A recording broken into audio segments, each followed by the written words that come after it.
Eu adoro essa aula. Então, para mim... E o que eu faço? Apareceu uma mensagem. Qual mensagem? Essa aula está sendo É gravada. isso. É que a gente grava para botar no nosso Não, canal. mas como é que eu tiro esse negócio da frente? Ah, deve ter uma bolinha para você Não, mas o fechar a janela. meu mouse não está entrando. Ih, meu Deus. Parece que travou o computador. Tá mudando Não, mas o meu mouse não está mexendo. É PowerPoint ou Keynote? Keynote. O Agora eu Keynote, consegui. o Keynote não aparece no Zoom. Não aparece o quê? O mouse. Ah, tá. É só o PowerPoint. É, e é horrível, né? Bem, então a gente vai falar aqui dos tumores do segmento posterior, né? E a gente vai focar nos tumores de coroide, nos tumores de retina.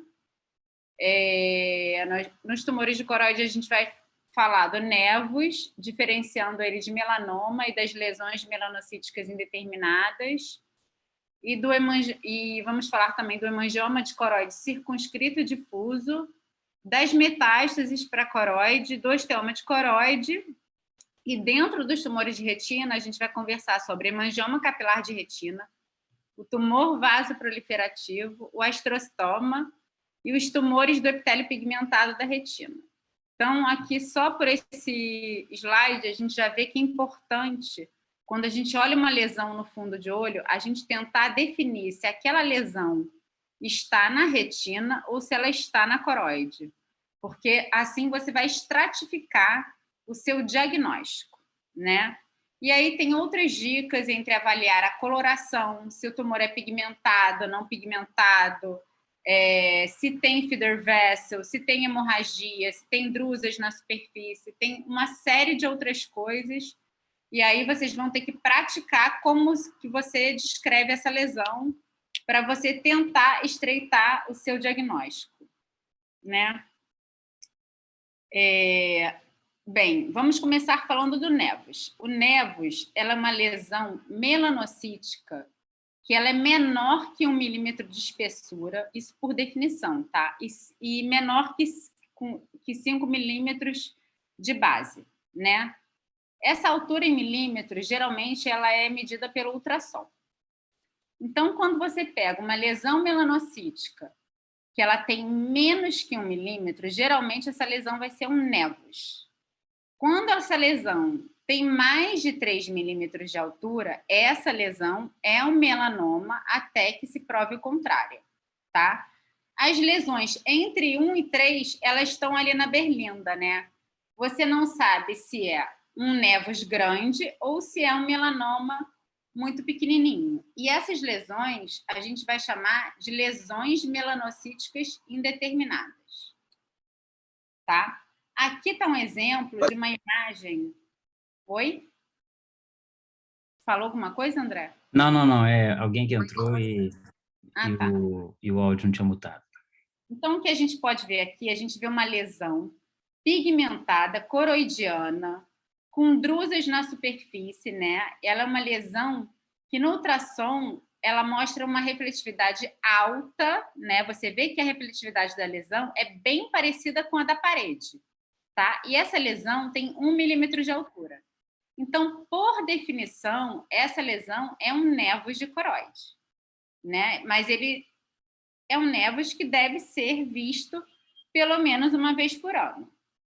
Bem, a gente não pode esquecer também que os nevus, eles podem ser amelanóticos, assim como o melanoma também é amelanótico. E aí a gente vai tomar cuidado porque tem alguns diagnósticos diferenciais, né? Entre os tumores pigmentados e não pigmentados. Mas a gente sabe que a maioria dos melanomas, eles vêm de um nevus. Ah, e qual é o risco? Eu devo ter medo quando eu vejo um nevus? Será que esse nevus vai virar um melanoma? O risco é muito baixo. O risco de virar um melanoma é de mais ou menos 1 para 8.845, né? E tem algumas dicas, algumas características desse névos que levam a gente a pensar de que aquele névos pode vir a crescer, né? Pode vir a se tornar um melanoma. E existe um mnemônico que foi atualizado recentemente, que ajuda a gente a pensar em quais lesões que a gente deve acompanhar mais de perto, tá? Então, é o To Find Small Ocular Melanoma Doing Imaging. Então, primeiro é o T, que é de thickness, tá? E essa espessura da lesão, ela tem que ser medida no ultrassom, né? Com um ganho bem baixo, com a imagem no centro da tela, e a gente tem que saber que uma espessura maior que 2 milímetros faz essa lesão ter maior risco de crescimento, né? O F é de fluido, né? A presença de fluido. E como é que a gente vê fluido? A gente vê fluido no OCT, né? Olha, a gente faz o corte aqui da lesão, a gente vê que tem líquido subretiniano e intrarretiniano. Então, essa lesão tem mais risco de virar um melanoma. O S é de symptoms, tá? E os symptoms é o quê? É a baixa de visão, metamorfopsia, pode ter flashes. E o orange, o ocular é de orange pigment, é a presença de pigmento de lipofoxina na superfície da lesão. E o que te ajuda a ver isso? É a autofluorescência. A autofluorescência, você vai ver áreas de hiperautofluorescência quando tem pigmento laranja em cima da lesão. E o M vai ser de melanoma ultrasound halo. O que é isso? Isso foi até a parte que mudou, né? Seria o vazio acústico no ultrassom. Essa lesão tem uma baixa refletividade interna. Por quê? Porque o névus tem uma alta refletividade.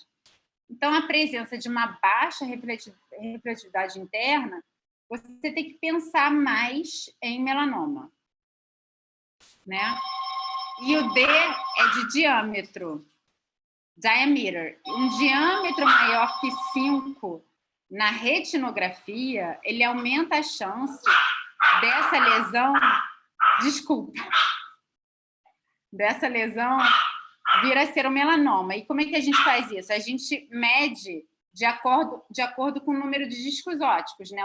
O disco óptico ele tem 1,5, então aqui tem 4 discos ópticos, então essa lesão tem 6 milímetros de diâmetro. Então, esse mnemônico, To Find Small Ocular Melanoma Doing Imaging,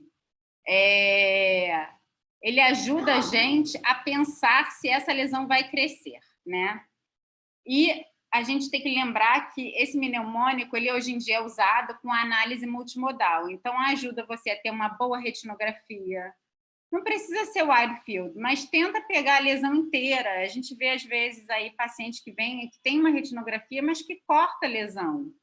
Então, você tem que pegar a lesão inteira, até para você ver se teve crescimento, você poder comparar com os vasos, né, com as estruturas da retina. A autofluorescência ajuda a ver se tem pigmento laranja, o OCT vai avaliar a presença de fluido e o ultrassom vai ver a espessura da lesão. E aí sempre fazer o ultrassom bem direitinho, corte transversal, corte longitudinal, um ganho baixo para medir. Às vezes a pessoa não faz a medida e isso aí é um erro, né? Então, a presença de 3 fatores, ela aumenta em 35% essa lesão a ter uma chance de crescimento. E 4 ou mais fatores aumenta em 50% a chance. Então, isso aí ajuda a gente a definir de quanto em quanto tempo a gente vai seguir esses pacientes, né? E o melanoma de coroide? Bem, o melanoma de coroide, né, ele é o tumor intraocular maligno primário mais comum em adultos. Ele é um tumor muito raro, como a gente estava conversando antes aqui da reunião, né? Ele não é hereditário e ele se origina das células pigmentadas da uva, dos melanócitos. daí que podem estar na íris, corpo ciliar e coroide. E os fatores de risco são pele clara, o névus de coroide, que é aquilo que a gente estava falando, né? A pessoa ter um névus aumenta a chance né? Ele pode virar um melanoma, e super importante, porque isso aumenta muito a chance. A melanocitose óculo ou óculo dermal, que é o névus de Ota, que é aquele olho meio em panda, que você tem uma manchinha, e às vezes você também não tem a parte dérmica, você tem pigmentação na esclera. Isso aumenta a chance de glaucoma e de melanoma de coroide, né? Então, sempre lembrar disso. E uma observação, não confundir melanocitose e óculo dermal, depois vocês podem ver com mais calma, estudar, que existe o PAN, que é a melanocitose adquirida primária, que ela predispõe a melanoma de conjuntiva, que é completamente diferente, que aí é uma pigmentação na conjuntiva. A melanocitose é uma pigmentação na esclera, entendeu? Então, isso é muito importante, é importante depois vocês reverem com calma, porque não é tema dessa aula. E a síndrome do névus displásico. A melanocitose, ela aumenta a chance do paciente de ter melanoma de 1 para 400. Então, tem que ficar de olho nesses pacientes, né? E o melanoma, ele geralmente é assintomático, né? Ele é achado de rotina e ele pode ter várias formas de apresentação. Ele pode ser bem pigmentado, pouco pigmentado, ele pode ser cupuliforme, ele pode ser em formato de cogumelo, ele pode ser difuso. E a presença de fluido também altera um pouquinho a característica do tumor, né? Então, todos esses casos aí são melanomas de coroide, tanto servidores do EBOL, da Escola Paulista, são pacientes com melanoma. Então, você vê que a apresentação pode mudar. E as fotos também, assim, cada retinógrafo, eles mudam a coloração. Então, é muito importante não só olhar a retinografia, olhar o fundo de olho também, né? Porque aí você vai ter uma visão real da coloração da lesão. Super importante para o diagnóstico é a ultrassonografia. Na maioria das vezes, oftalmoscopia, um bom ultrassom, você mata o diagnóstico, você não precisa de mais testes. O que você vê no ultrassom? É importante ver o formato. Ele pode ser em cúpula ou ele pode ser em cogumelo. Ele vai ter aquela baixa refletividade interna. Todo mundo fala em ângulo capa, mas ângulo capa a gente não vê sempre. O ângulo capa, o que é? Seria uma refletividade alta da retina e ele ir diminuindo aos pouquinhos, como uma escadinha. Nem sempre a gente vê isso. O mais comum é a baixa refletividade interna. Pode ter pulsação vascular espontânea. Às vezes você vê essa escavação de coroide, o que é?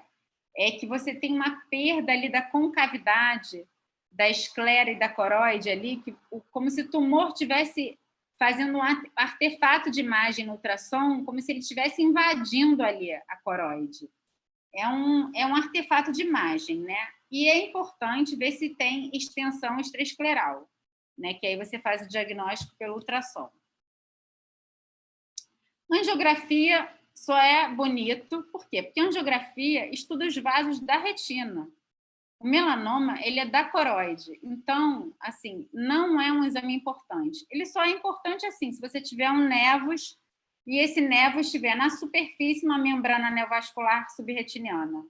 E aí você quer estudar essa membrana neovascular. Fora isso, é só curiosidade que a gente vê, a gente pode ter esses pinpoints. No amelanótico, a gente vê o efeito de dupla circulação, mas não é um exame que a gente pede. Não é um exame necessário, é um exame desnecessário. E quando você fecha o diagnóstico, pelo diagnóstico clínico, ele tem um melanoma de coroide, que exames você tem que pedir? Você tem que saber se aquele paciente ele tem ou não metástase à distância, porque o melanoma geralmente vai para o fígado, para o pulmão. Então, você vai pedir TC de tórax, abdômen e pelve, tá? E você pode pedir um hepatograma para ver como é que estão as enzimas hepáticas. O sítio principal é fígado. Só que 99% desses pacientes que têm o diagnóstico de melanoma, mesmo os grandes, eles não têm metástase no diagnóstico, tá? Mas é importante pedir esses exames, né? E o tratamento do melanoma? Bem, você pode observar a lesão, se você tiver aquela lesão entre 1 e 3, que você tem algumas características que sugerem melanoma, e só tratar ela se ela vier a crescer. Se você documentar crescimento, você trata, tá? Há muito tempo atrás, eles faziam termoterapia transpupilar, né, para lesões geralmente menores que 4 milímetros. Só que o TTT, ele atualmente é contraindicado, porque ele tem uma alta chance de recidiva local. Alguns colegas ainda fazem e falam, na minha experiência, funciona muito bem, mas a gente não pode esquecer que, às vezes, esses casos que funcionam podem ser apenas névoas de coroide, né? Então, assim, o ideal é você usar a braquiterapia, que aí você tem mais ou menos 92% de chance de controle. Então, botando na balança um tratamento que tem 70% de chance de controle com outro que tem 92%, é melhor fazer o de 92%. E aí você tem as principais formas de braquiterapia são iodo e rutênio. No Rio, a gente tem o rutênio, que trata tumores até 5 milímetros de altura. Em São Paulo, tem o iodo, que trata até 10 milímetros de altura. O rutênio dá menos lesão na retina. O iodo dá mais lesão na retina, né? Tudo na vida tem suas vantagens e desvantagens. Então, esses pacientes também têm que ser seguidos, porque eles podem fazer retinopatia da radiação, que é uma complicação da braquiterapia e de qualquer outra radioterapia. Em outros centros, existe a radioterapia com feixe de próton, mas isso é no exterior, e é um tratamento muito caro, mas o resultado é bem semelhante da braquiterapia. Ressecção local é bem raro, a gente geralmente faz para melanoma de íris e corpo ciliar. Quem tem mais experiência com isso, faz a cirurgia super bem, é o Dr. Mário Mota, lá nos servidores, ele até fez um caso recentemente, muito bonito, o paciente está super bem.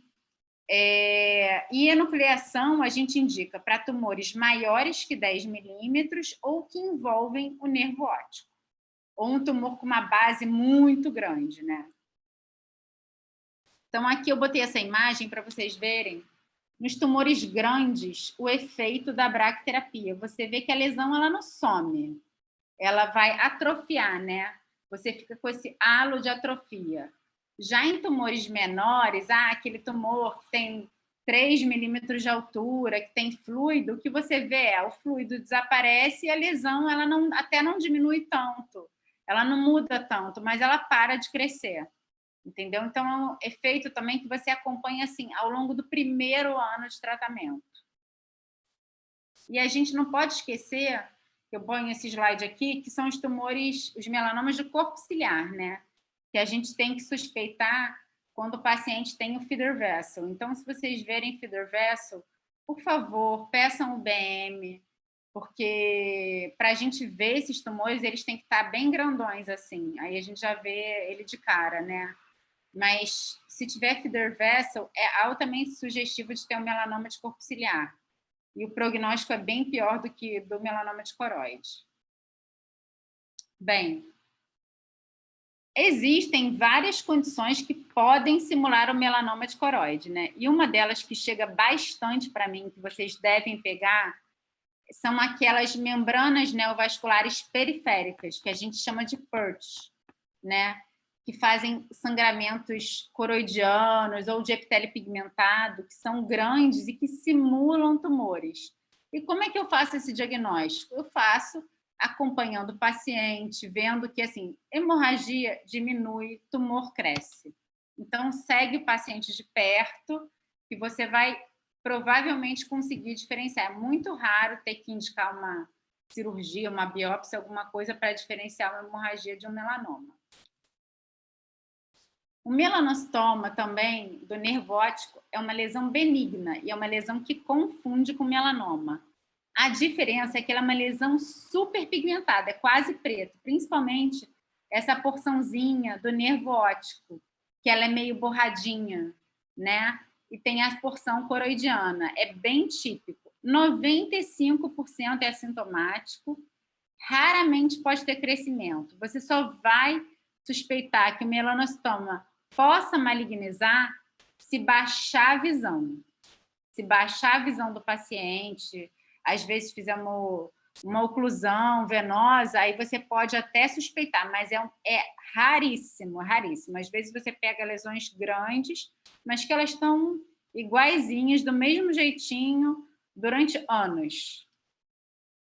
Tá? Aqui são as causas de pacientes que foram encaminhados para o grupo da Carol Shields com diagnóstico de melanoma, e quando eles viram, olha, a maioria desses que não eram melanoma, realmente, a maioria eram nevos de coroide, que acharam que era melanoma. Em segundo lugar, isso que eu falei, o PERT, essas hemorragias que a gente vê bastante, né? Hipertrofia congênita do EPR, descolamento do epitélio pigmentado, o hemangioma de coroide circunscrito, que a gente vai ver mais à frente. Então, tem uma série de doenças que podem confundir com tumor, e que você vai fazer até o diagnóstico clínico depois. Então, vamos falar agora do hemangioma de coroide. O hemangioma de coroide, ele pode ser circunscrito ou difuso. E ele é uma lesão bem característica, uma lesão que você olha na oftalmoscopia, uma lesão laranja.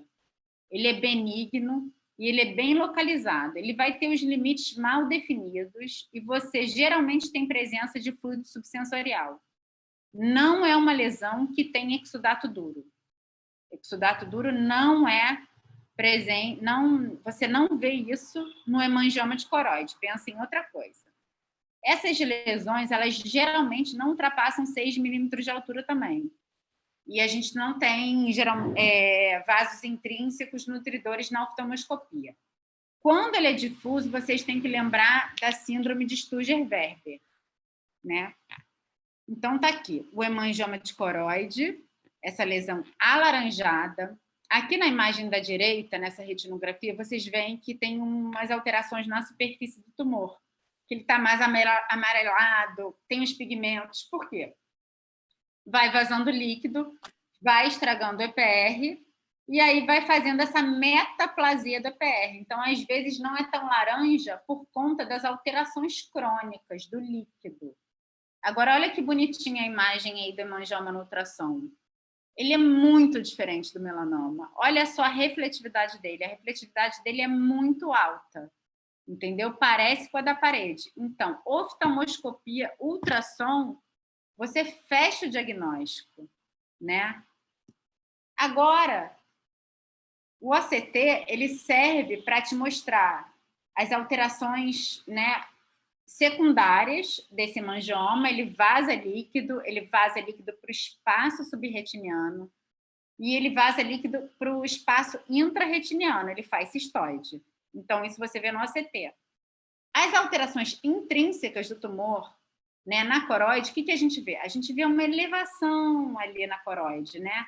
E um aspecto em cúpula, parecido com o do melanoma, mas não é uma elevação tão abrupta quanto a do melanoma. Agora, o exame melhor, assim, que se você tiver muito na dúvida, não sei se meu ultrassom está baixa a refletividade, está alta a refletividade. Se você tiver muito na dúvida e você quiser fechar o diagnóstico, selar o diagnóstico, você pede uma endocianina, porque o hemangioma de coroide é o único tumor que floresce no primeiro minuto da endocianina. Então, no primeiro minuto, ele já está cheio. É aqui que a gente vê na imagem abaixo. E no final da endocianina, lembrando que a endocianina a gente não faz em 5 minutos, igual a angiografia, a gente faz em 30 minutos. Então, no final, a lesão esvazia e você tem um halo hiperalto. Aqui, esse aqui não está no final, mas eu vou mostrar um caso que tem aqui, ó. Tá vendo que está até recente esse meu caso.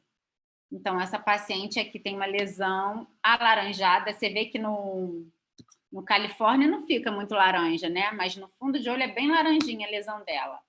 Olha ali na autofluorescência que a gente vê, né? Umas arezinhas de hiperalto na superfície do tumor.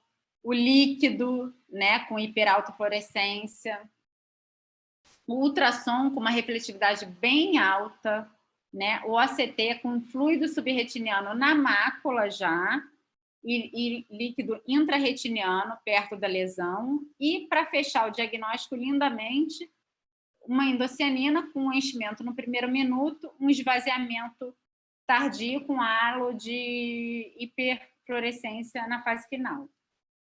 Então, isso aí, esse caso está lindamente fechado, é uma hemangioma de coroide, não há dúvida em indicar tratamento para essa lesão. O hemangioma difuso, você às vezes vê um fundo todo laranja e pode ver um nódulozinho.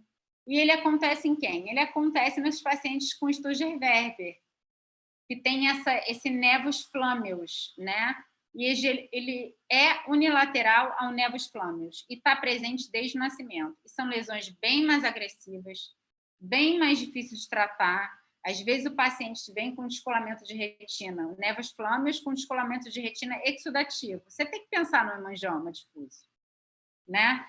Fazer um ultrassom. E é difícil eles responderem, mas a gente pode fazer radioterapia de feixe externo para esses casos.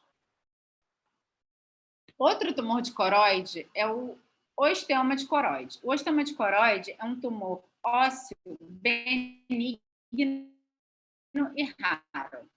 E ele é composto de osso maduro que substitui a espessura total da coroide. Ele é de todas as raças, é muito comum em adultos jovens, mais mulheres do que homens. 80% dos casos são unilaterais, mas pode ser bilateral, tá? E como é que essa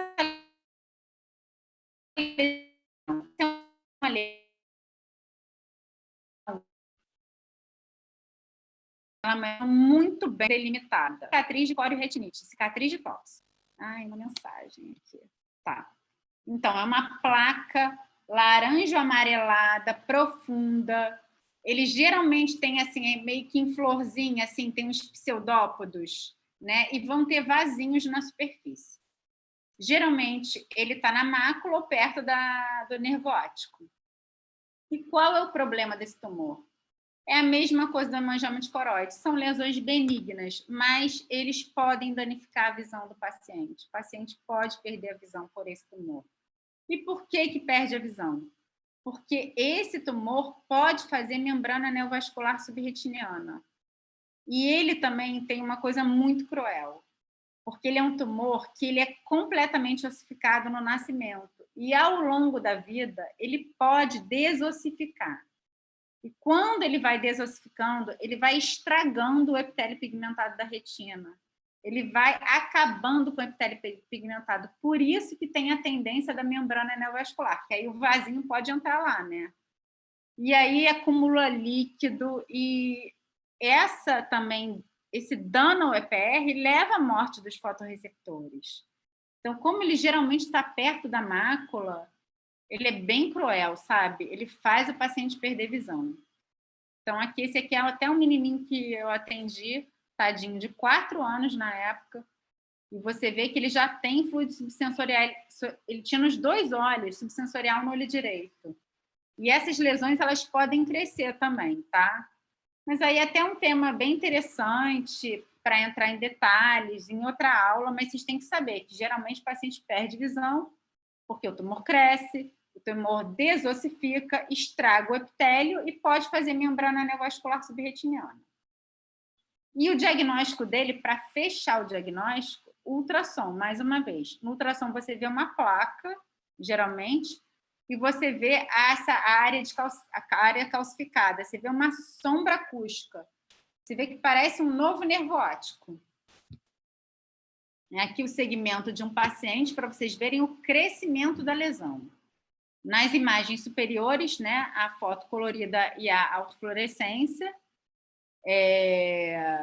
E 2 anos depois, olha como é que essa lesão cresce.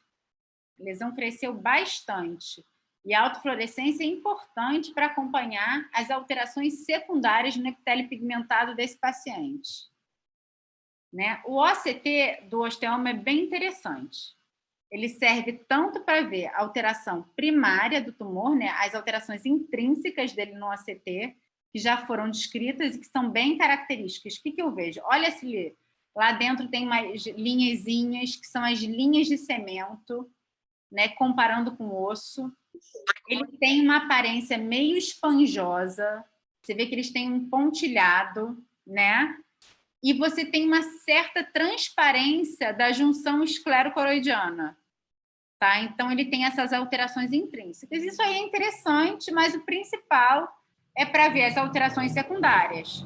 Ver fluido subsensorial, ver se tem membrana neovascular. Isso que é o importante. Agora a gente vai falar das metástases coroidianas. Ainda estamos na coroide.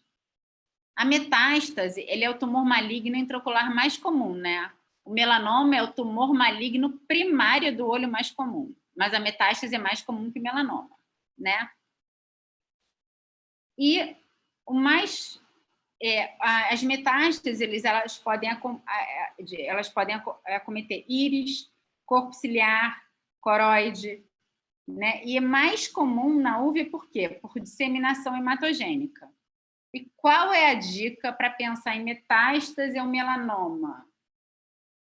A metástase tem muito líquido, muito líquido. Geralmente, você vai ver uma lesão pequena e a retina toda descolada. O melanoma, geralmente, tem um descolamentozinho ali na margem da lesão, faz tipo uma abinha de chapéu. A metástase, não. Você vê aquela retina toda descolada, às vezes você vê um descolamento oxidativo, você faz ultrassom aí que você vê a lesão. A coloração dela, ela pode ser amarela, ela pode ter uma alteração em pele de leopardo, porque pelas alterações na superfície, né, do epitélio pigmentar, existem algumas particularidades. Tireoides, tumores carcinoides podem ter a lesão mais alaranjada, né? O melanoma de pele, quando dá uma metástase para o olho, eu nunca vi, é descrito, mas eu nunca vi, é raro, pode ter metástase, a lesão pigmentada, né? As metástases de rim, elas tendem a ser muito hemorrágicas, o paciente tem hemorragia, né? Hemorragia vítrea. E o pulmão, raramente, pode ter até um formato em cogumelo simulando o melanoma, né? Mas, geralmente, é uma lesão placoide e ela cresce rápido. O melanoma, ele cresce, assim, em um mês ele cresce. A metástase, ela cresce em uma semana. A metástase muda em uma semana. Então, isso aí te ajuda bastante você rever o paciente. Ah, estou na dúvida. Rever o paciente uma semana depois. Se cresceu, provavelmente é metástase. Ou o líquido vai aumentar muito. É totalmente diferente. Olha aí, essa paciente chegou no IBOL com um diagnóstico de descolamento de retina. Achei estranho ali embaixo no polo posterior.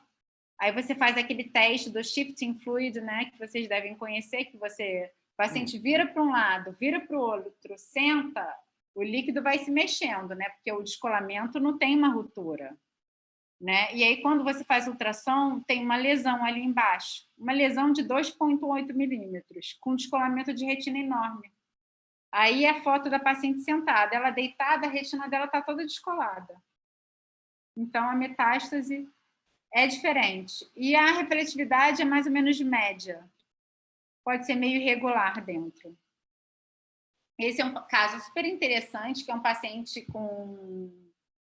ele veio com essa lesão, né, de íris, reclamando dessa lesão de íris. No final das contas, essa é uma metástase de um melanoma renal, de um adenocarcinoma de células claras. Ele tinha metástase na íris. Tá, essas imagens embaixo é pós-quimioterapia oral que ele fez, porque ele já era um paciente com metástase cerebral em vários lugares, ele viveu mais 4 anos. Metástase não é sentença de morte, não é. Hoje em dia, metástase é doença crônica. Tem paciente com metástase há mais de 10 anos. Então, assim, e esses pacientes querem enxergar. Então, tem que cuidar direitinho dos olhinhos desses pacientes. No outro olho dele, aquele olho da íris, ele não ficou com uma visão boa, né? Porque tinha ali um astigmatismo cristalino, ele já tinha glaucoma neovascular. Agora, olha o outro olho dele. 2 metástasezinhas ali na coroide. E ele fazendo um tratamento clínico que estava segurando essas lesões. Às vezes elas aumentavam um pouquinho, diminuíam um pouquinho, de acordo com o ciclo da quimioterapia. Né? Mas eu mantive a visão dele 20/20 até ele falecer. Até ele falecer. Tá? E esse paciente chegou a um ponto que ele tinha até uma metástase em conjuntiva. Olha que interessante. Aqui é um casinho para mostrar, que eu gosto sempre de falar, que eu acho importante, que as metástases, geralmente, elas vêm de pulmão e mama, né? Ou o paciente tem tumor de pulmão ou de mama. A mama, geralmente, o paciente vai vir com uma história, a mulher, né, no caso. Eu tive um câncer de mama há 10 anos, há 5 anos, há 6 anos. E aí você vai ver que tem uma metástase. Ou seja, primeiro tem o diagnóstico do câncer de mama e depois aparece a metástase. No tumor de pulmão pode ser diferente. O paciente pode vir com descolamento de retina, uma lesão coroidiana, e você, o oftalmologista, fazer o diagnóstico do câncer de pulmão. Isso é muito frequente. Tá?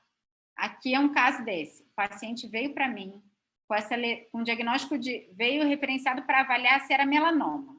Ele veio com essa lesão envolvendo o polo posterior do olho esquerdo. Em 3 semanas, olha o que aconteceu. Foi só eu pedir os exames. Ah, deve ser metástase. Pensei em metástase. Pedi o exame de rastreamento. Até ele voltar, olha só, ele volta com a lesão muito maior. Entendeu? O melanoma não cresce nessa velocidade. Né? Olha o tamanho do descolamento de retina. Então, o líquido aumenta muito. E olha aqui as características do OCT, que são sempre interessantes. Bem diferente do hemangioma, bem diferente do melanoma. Olha como é que é cheio de morrinho a lesão. A coroide é toda dobradinha, né? E a refletividade é mais ou menos irregular, média, né? E ali você vê a lesão no ultrassom também. Só de curiosidade, essa aqui é uma metástase para retina, de um câncer de mama, super raro, mas uma imagem muito bonita. A gente vê ali no OCT que a lesão está toda na retina e a coroide está lisinha, né? Acabamos a metástase. Agora vamos falar do hemangioma capilar de retina, ou hemangioblastoma. Ele geralmente é associado a von Hippel-Lindau, ou isolado, né? E ele vai ter um vaso aferente e eferente. Essa lesão, a gente já está falando dos tumores da retina, né? Vão ter exudações lipídicas. Eles podem ser periféricos ou peripapilares. Você geralmente vê o vaso aferente e eferente, é um vaso bem gordo, tortuoso, que vai em direção a essas lesões na periferia, né? E são lesões que também levam a baixa de visão, que você tem que tratar. E lembrar sempre de von Hippel-Lindau, que é uma doença grave, que pode ter adenocarcinoma renal associado. Então, é importante fazer esse diagnóstico de von Hippel-Lindau. Tá? É uma lesão. Então, falando do von Hippel, ela é autossômica dominante, hereditária, uma alteração do cromossoma 3. Você vai ter hemangioblastomas múltiplos, ela, na maioria das vezes, é bilateral, em 50%. Você pode ter hemangioblastoma no sistema nervoso central, cisto renal, pâncreas, feocromocitoma, e a maior causa de morte nesses pacientes é o adenocarcinoma renal. Essa é uma paciente que eu peguei, que já tinha feito laser no outro olho, e ela não sabia que tinha von Hippel. Ela já tinha feito até uma cirurgia para o hemangioblastoma cerebral. Passou na mão de vários médicos no Rio, vários médicos renomados, e ela não sabia que tinha von Hippel. Tá? E essa paciente tinha 40 anos e ela já estava com adenocarcinoma renal. Então, ela fez uma nefrectomia. Aqui está a retina dela tratada. No final das contas, ela acabou evoluindo mal, pelas complicações de superfície de PVR em cima do laser. São lesões muito graves mesmo. É difícil segurar a visão desses pacientes. E o tumor vasoproliferativo, ele está aí, mas ele não A maioria das pessoas não falam que não é um tumor, é como se fosse uma reação mais reativa. É uma lesão benigna e, às vezes, ele está isolado ou ele pode estar associado à retinose pigmentada, à doença de Coates, à uveíte.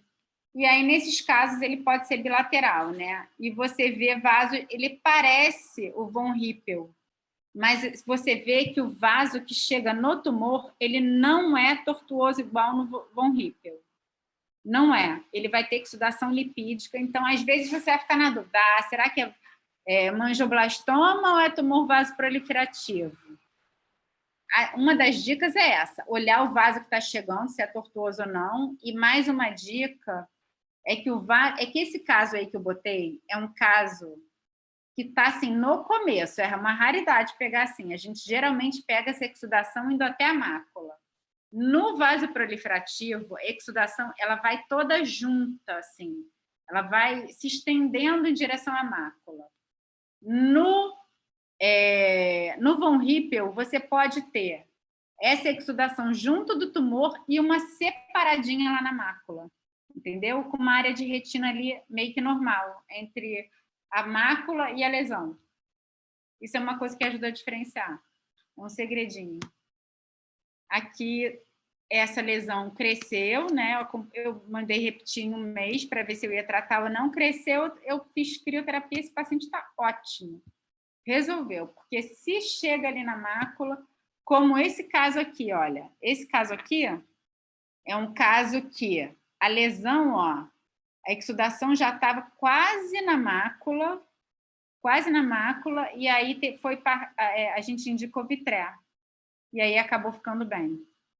Mas poderia ter ficado mal, né? Porque vitrectomia nesses casos pode não ter um resultado muito bom. Crio aqui nem pensar, né? Crio ia tracionar tudo. Crio a gente faz para lesão pequenininha assim. Bem, astrocitoma de retina. O astrocitoma, ele é associado à esclerose tuberosa. Ó, vocês têm que saber qual é associado a Studeverbe. Isso tem que estar depois da aula na memória. Qual é associado a von Hippel e qual que é associado à esclerose tuberosa. Então, a astrocitoma, ele está associado à esclerose tuberosa, né? Que você vai ter que as lesões cutâneas, adenoma sebáceo, fibromas subungueais, placas cutâneas, manchas pigmentadas na pele. Tem outros tumores em outros órgãos também, né? Tem uma apresentação variável. Mas o tumor em si, no olho, geralmente não causa nada. Ele não cresce, ele fica lá quietinho. São essas lesões retinianas branquinhas, tá? E geralmente eles ficam quietinhos e você só acompanha. É muito raro ter que tratar algum desses tumores. E para terminar a nossa aula, para a gente não esquecer de citar, né, os tumores do epitélio pigmentado da retina, né, que são bem comuns e que às vezes as pessoas confundem com melanoma, mas lembrar que é muito preto, né? Melanoma não é preto, melanoma é marrom, gente. Se tiver muito pigmentado, não pensa em melanoma, pensa em outra coisa. Pretinho, ou é melanostoma, ou é hipertrofia congênita do epitélio, do EPR, ou hiperplasia do EPR. E essas hipertrofias congênitas do EPR, que a gente chama de SHRP, elas têm alguns formatinhos, né? Ela pode ser isolada, que é essa redondinha, que pode ter esses alozinhos de atrofia interna na lesão. Ela pode ser em pegadinhas de urso, ou ela pode ter esse formatinho em peixe, rabo de peixe. E é essa que é associada àquela síndrome de Gardner, né? Que é a polipose adenomatosa familiar, que pode dar tumor de colo. Então, se você vê essa forma isolada, a forma agrupada, não precisa pedir para o paciente fazer colono. É só na forma multifocal, que você vai ver algumas lesões ali em formato de peixe. É esse paciente que você tem que mandar fazer colono, tá? Para não ficar mandando fazer paciente, apavorando o paciente. Viu pegada de urso falar que tem chances de ter câncer de intestino. Não. E Tem os amartomas também, que podem ser simples ou combinados, o amartoma DPR, né? No OCT, o simples você vê como um sombreamento ali, né? A lesão faz um sombreamento na retina e na coroide, e o combinado você vê muita alteração de superfície. Essa que é a dica. Você vê membrana EP, você vê tração e aí a lesão ali. Então, ele pega a retina e o epitélio. E aí, por isso, ele faz muita alteração de superfície. Né? Não podemos deixar de citar, raríssimo, eu vi só 2 casos até hoje, um adenoma, eu já vi um caso de adenoma e um caso de adenocarcinoma DPR, que é super raro, que é muito característico, que é bem diferente, é essa lesão pigmentada com essa exudação ao redor, né? É uma lesão muito pigmentada com uma exudação ao redor. Como é que se diferencia um do outro? O adenocarcinoma cresce, o adenoma fica igual. Essa que é a diferença. Então, você tem que seguir o paciente. E o adenocarcinoma, se for adenocarcinoma, você tem que fazer nucleação. Mas, gente, é mais ou menos isso. Eu sei que é corrido, que é muita coisa, mas eu acho que vale a pena estudar essas síndromes para saber quais tumores que estão ligados. Lembrar do To Find Small Ocular Melanoma Doing Imaging. Isso eu queria muito que vocês memorizassem, sabe? Coloca ali no Notes, no celular. Isso aí, gente, é para vida. Para vida. Isso ajuda muito. Ajuda muito. Vocês podem ficar seguros de acompanhar um paciente, tendo uma boa retinografia, um ultrassom bem feitinho, cara. Você tem controle total absoluto daquela lesão. Não precisa ter medo. Tem paciente que eu acompanho ali com 2,5 de altura, que você vê, o líquido não aumentou, o tamanho da lesão não aumentou, no ultrassom não aumentou, não é melanoma, não está crescendo. Você está autorizado a acompanhar essa lesão. Maravilha. Então, acho que isso, assim, são os pontos mais fortes da aula, são esses. Patrícia, quando é que você considera fazer uma biópsia da lesão, assim, que você indica? Então, a biópsia, por exemplo, se você vê um nevus ou uma lesão, definiu como lesão... Aquele adenocarcinoma de PR ali, por exemplo. Aquele adenocarcinoma DPR. Então, se o paciente tiver uma boa visão, vamos supor, veio aquele paciente com aquela lesão, e ele tem 20/20 de visão, eu acompanharia com ultrassom. Eu só mexeria na lesão se ela crescer.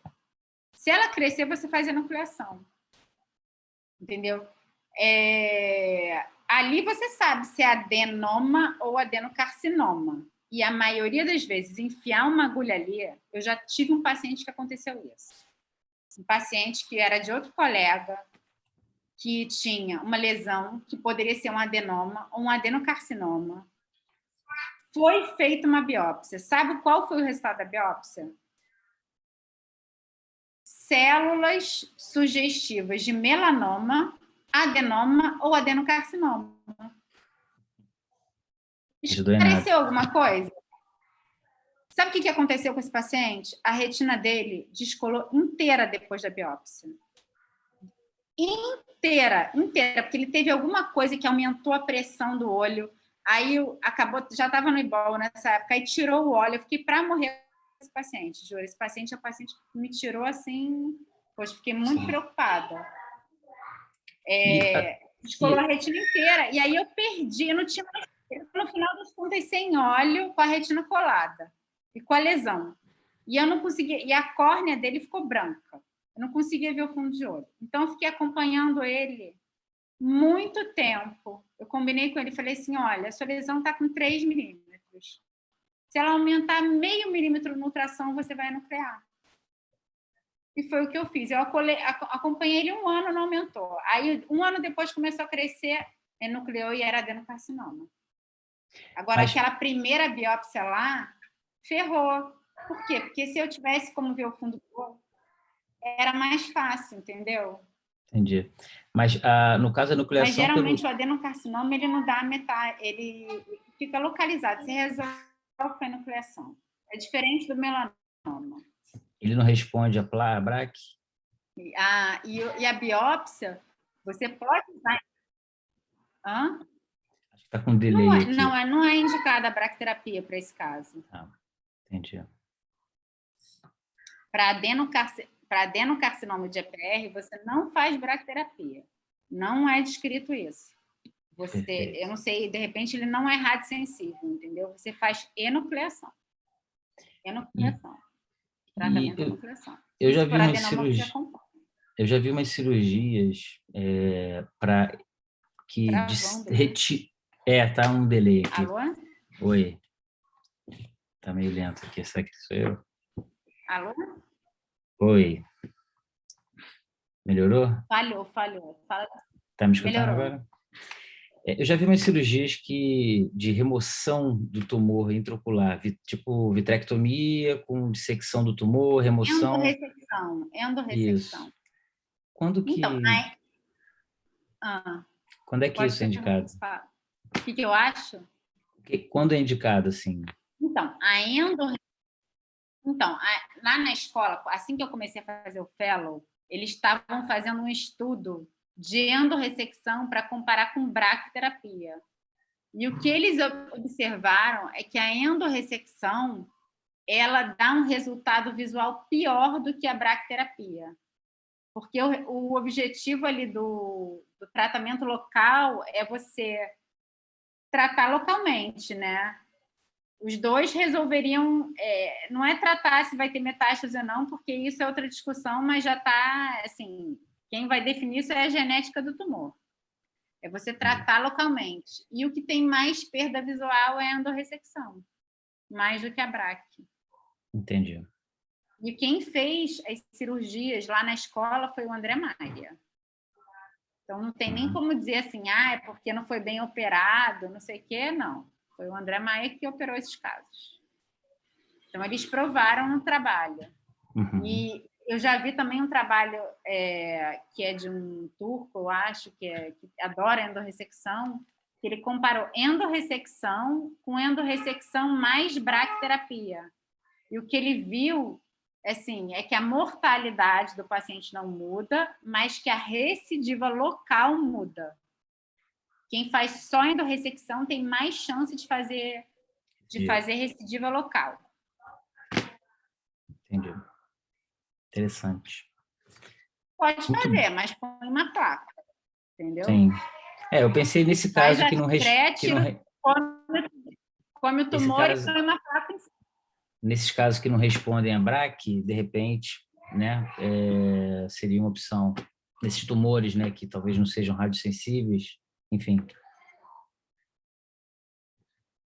Mas eu acho assim, o paciente já tem um adenocarcinoma e na literatura já é um tumor tão raro, que ninguém sabe nada, que tem pouquíssimos casos. Aí você vai se meter a fazer uma coisa que não é o indicado, entendeu? Não, sim. Entendi. Aí você não tem Quem que, sabe, acho que talvez, sabe. se for olho único, Se fosse talvez. uma coisa mais... O melanoma já é raro. Pensa, melanoma já é raro. Esse aí é muito raro, entendeu? Sim. Esse é caso para você ver. Eu vi um, eu não sei se eu vou ver outro na minha vida. Sim. Espetáculo, Patrícia. Tá um pouquinho de delay, mas queria muito te agradecer, tá? A sua presença, foi ótimo. Eu acho que é a minha internet, a culpa é da minha internet. A minha internet está ruim, eu acho. E alguém tem alguma pergunta? Deixa eu ver se tem alguma pergunta no chat aqui, mas eu acho que todo mundo aprendeu tudo. Ninguém tem nenhuma dúvida. Obrigado aí pela sua presença. A gente conta aí com você no nosso próximo ano aí, no nosso próximo ciclo de aulas aí. E obrigado mesmo. Que bom. Gente, então vou me despedir aqui de vocês. Semana que vem a aula do Luiz Rosman, de coriretinopatia serosa central. Lembrando que nossas aulas estão lá no canal do YouTube e Boa noite. Obrigado, Patrícia, mais uma vez. Tá ótimo. Um beijo, André. Obrigada.